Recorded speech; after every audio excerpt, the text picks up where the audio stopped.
Okay, good afternoon, class. So, welcome to our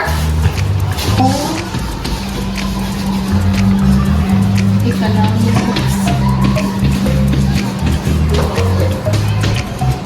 Okay, so welcome to our home economics class.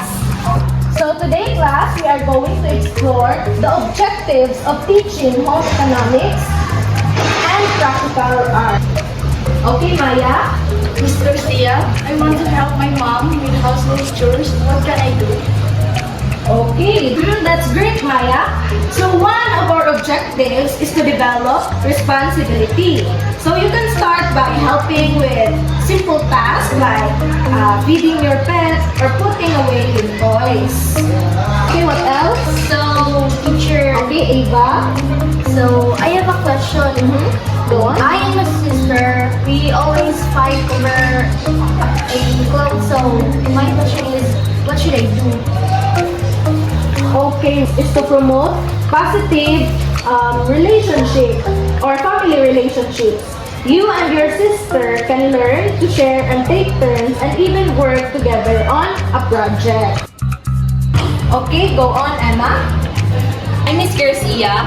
I'm so glad that Maya is learning home economics because we have a small garden in our home and I'd love for her to help me with it.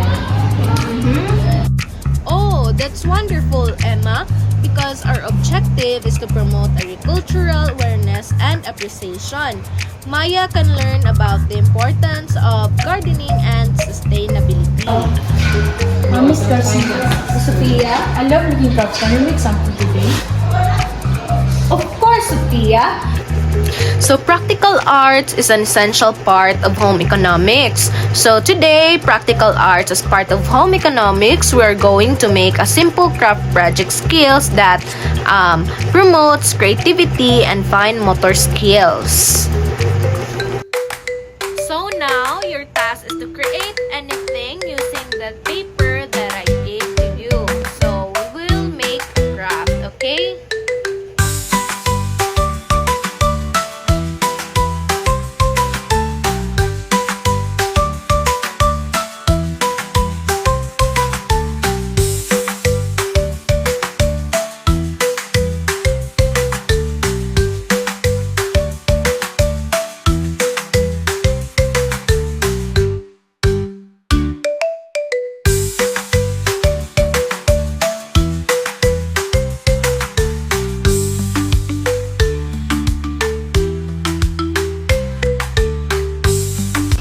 So, okay. So, can you show your artworks? Very good. So, that's our wrap. So, today we have learned that we've explored the objectives of teaching home economics and practical arts. Again, remember that home economics is an essential way of developing life skills and will benefit you throughout your life. So, bye class. Goodbye, Miss Garcia. Okay, see you again next